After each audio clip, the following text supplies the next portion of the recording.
हम कई बार भारतीय इतिहास में ये पढ़ चुके हैं कि महाभारत भारतीय इतिहास का सबसे बड़ा और भयंकर युद्ध था, जिसमें लाखों सैनिकों ने हिस्सा लिया था। यह युद्ध केवल 18 दिन तक चला, जिसमें हर दिन हजारों सैनिकों की जान गई। पर क्या आपने कभी ये सोचा कि आखिर युद्ध में लड़ने के लिए इतने सैनिक कहां से आए, और आखिर वह कौन कौन से राज्य और देश थे जिन्होंने पांडवों और कौरवों की ओर से महाभारत में हिस्सा लिया? तो आज के इस वीडियो में हम यही जानने वाले हैं। कहने के लिए तो महाभारत एक ही परिवार के दो पक्षों के बीच सत्ता की लड़ाई थी, लेकिन इसमें धर्म और अधर्म का एक बहुत जरूरी पार्ट छुपा है। यहाँ तक कि कई बार तो इसे धर्म युद्ध के नाम से भी जाना जाता है। इसलिए यह जानना और भी ज्यादा रोचक हो जाता है कि महाभारत काल में ऐसे कौन कौन से राज्य थे जो कौरव यानी दुर्योधन के पक्ष को सही मानते थे, और ऐसे कौन से राज्य थे जो पांडवों के पक्ष को धर्म पक्ष मानकर उनके साथ युद्ध में लड़े थे। तो चलिए एक एक करके ऐसे सभी राज्यों के बारे में जानते हैं। आपको इसमें पहले यह जान लेने की जरूरत है कि इस वीडियो में हम प्राचीन भारत की बात कर रहे हैं, जिसमें सीमाएं आज के पाकिस्तान, अफगानिस्तान, श्रीलंका, नेपाल और कुछ हिस्से तिब्बत के भी थे। इसलिए वीडियो में हम कई ऐसे देश और राज्यों के नाम लेंगे जिन्होंने उस समय तो महाभारत में हिस्सा लिया था, लेकिन वह आज भारत का हिस्सा नहीं है। तो इसकी शुरुआत हम श्रीलंका से करेंगे।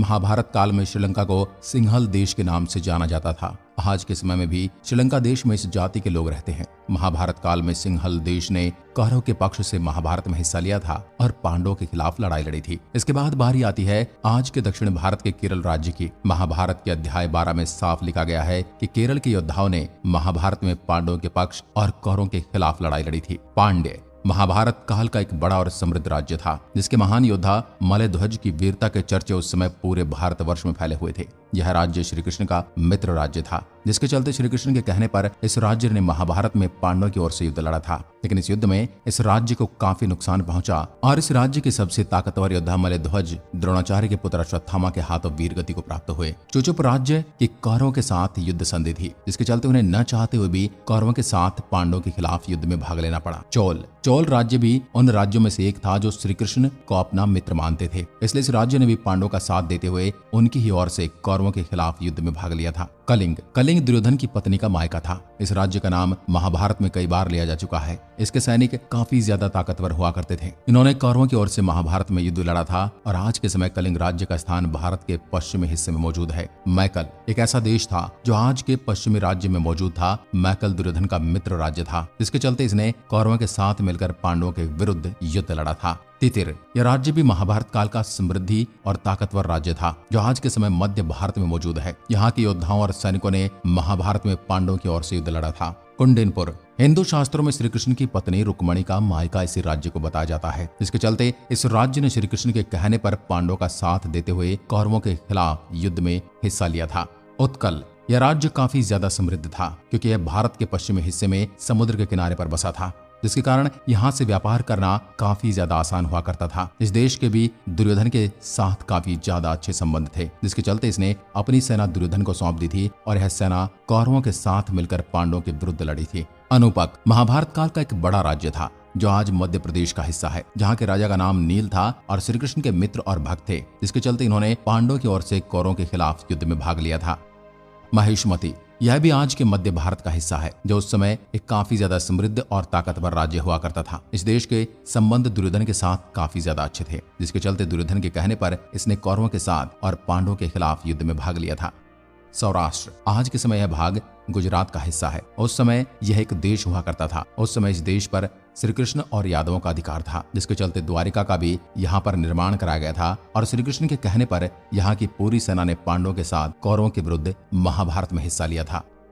अनत्र इस राज्य के राजा का वध भी श्री कृष्ण ने किया था, जो शिशुपाल नाम के मायावी राक्षस का घनिष्ठ मित्र था। श्री कृष्ण ने जब शिशुपाल का वध कर दिया तो क्रोध में आकर अनत्र देश के राजा साल्व ने द्वारिका पर हमला कर दिया। कहा जाता है कि इसके पास भगवान शिव का वरदान था, लेकिन श्री कृष्ण के सामने वह कुछ भी नहीं टिक पाया और श्री कृष्ण ने इस मायावी राजा का वध करके इसके संपूर्ण राज्य पर अपना अधिकार कर लिया। जिसके बाद यहाँ की सेना ने पांडवों की ओर से कौरवों के खिलाफ युद्ध लड़ा।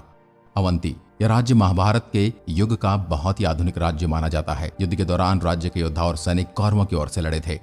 दशार्ण ये भी काफी ज्यादा समृद्ध राज्य था, जिसके चारों ओर कई नदियां होकर जाती थी। महाभारत के समय इस राज्य का नाम सुधर्म था। इस राज्य की बहन का विवाह द्रौपद के पुत्र शिखंडी के साथ हुआ था। इस राज्य ने महाभारत में पांडवों का साथ दिया था और कौरवों के खिलाफ लड़ाई लड़ी थी। त्रिपुरा प्राचीन काल का एक ऐसा राज्य था जो शुरुआत में तो महाभारत में किसी और से भी शामिल नहीं हुआ, लेकिन शास्त्रों के अनुसार कुरुक्षेत्र के 8वें दिन इस राज्य की सेना कौरवों की ओर से पांडवों के विरुद्ध लड़ी थी। पौंड्र यह महाभारत काल का एक विशाल राज्य हुआ करता था। अगर आज के आधुनिक युग में इसकी सीमाओं को न पढ़ा जाए तो पश्चिम बंगाल और बांग्लादेश के कई हिस्सों तक जाती है। पौंड्र राज्य श्री कृष्ण के अधीन बताया जाता है, जिसके चलते इसने पांडवों के साथ मिलकर कौरवों के खिलाफ युद्ध में हिस्सा लिया था। प्राग्ञ ज्योतिषपुर यह राज्य भी काफी ज्यादा समृद्ध था, जिसके राजा का नाम नरकासुर था। लेकिन यहाँ का राजा काफी ज्यादा दुराचारी और भ्रष्ट था, जिसके कारण इसका वध श्री कृष्ण ने कर दिया था। इस राज्य के श्री कृष्ण से वध हो जाने के बाद यहाँ का राजा भागदत्त बन गया और इस राज्य ने कौरवों की ओर से रणभूमि में भाग लिया था। अंग यहाँ के राजा का नाम बाली था, जिसे लंबे समय तक कोई पुत्र संतान नहीं हुई, लेकिन कई बड़े यज्ञ और ऋषियों के आशीर्वाद के बाद यहाँ के राजा को 5 पुत्र संतान प्राप्ति हुई। जिसके बाद यह पूरा राज्य 5 हिस्सों में बट गया। यह पूरा राज्य दुर्योधन के अधीन था, जिसके कारण दुर्योधन के एक बार कहने पर इस राज्य के एक हिस्से को कर्ण को भेंट दे दिया गया। जिसके बाद कर्ण को यहाँ का राजा नियुक्त किया गया और इसी आधार पर बाद में उसे अंगराज का नाम दिया गया। इस राज्य ने महाभारत में कौरवों की ओर से पांडवों के विरुद्ध युद्ध में भाग लिया था। मगध यह इकलौता ऐसा राज्य था जिसने कौरवों और पांडवों की ओर से ही युद्ध में भाग लिया था। शुरुआत में इस राज्य ने पांडवों के खिलाफ यानी कौरवों की ओर से महाभारत में लड़ाई लड़ी थी, लेकिन अभिमन्यु के युद्ध में हत्या के बाद इस राज्य ने पांडवों के साथ मिलकर कौरवों के खिलाफ युद्ध में हिस्सा लिया था। काशी आप नाम से ही समझ गए होंगे यह आज के उत्तर प्रदेश का हिस्सा है। उस समय भी यह काफी समृद्ध और धार्मिक स्थल हुआ करता था, जिसके राजा श्री कृष्ण को काफी ज्यादा मानते थे और इस राज्य की रानी का विवाह भीमसेन से हुआ था और इस राज्य की सेना ने पांडवों की ओर से महाभारत युद्ध में हिस्सा लिया था। कौशल अर्जुन जब रणभूमि में नारायणी सेना से युद्ध कर रहे थे, जो कि कौरवों की ओर से थी, उनके साथ कौशल सैनिक भी थे। यह राज्य कौरवों की ओर से लड़ा था। करुष इस राज्य के बारे में रामायण में लिखा गया है। शास्त्रकरण पर्व अध्याय 73 की माने तो इस राज्य की सेना और योद्धाओं ने महाभारत में पांडवों के साथ मिलकर कौरवों के खिलाफ युद्ध लड़ा था। किरात यह आज के नेपाल देश का भाग है, जो उस समय एक राज्य हुआ करता था। इस राज्य के लोग शिकारी हुआ करते थे। इन्हें जंगली जानवरों को संभालना काफी अच्छे से आता था, इसके चलते उन्होंने पांडवों की सेना में हाथियों के साथ मिलकर युद्ध में भाग लिया था। कहने का अर्थ है कि यहाँ की सेना पांडवों की ओर से लड़ी थी। प्रबदक इस राज्य के योद्धा पांडवों की ओर से लड़े थे। महाभारत में इस राज्य को काफी ज्यादा नुकसान पहुंचा था, जिसके कई वीरों का वध कर्ण के द्वारा किया गया था। चेदी ये राज्य आज के ग्वालियर का हिस्सा है। महाभारत काल में यहाँ के राजा का नाम शिशुपाल था। इस राज्य के राजा का वध भी श्री कृष्ण ने किया था और उसकी सेना पांडवों की ओर से उसके पुत्र के नेतृत्व में लड़ी थी।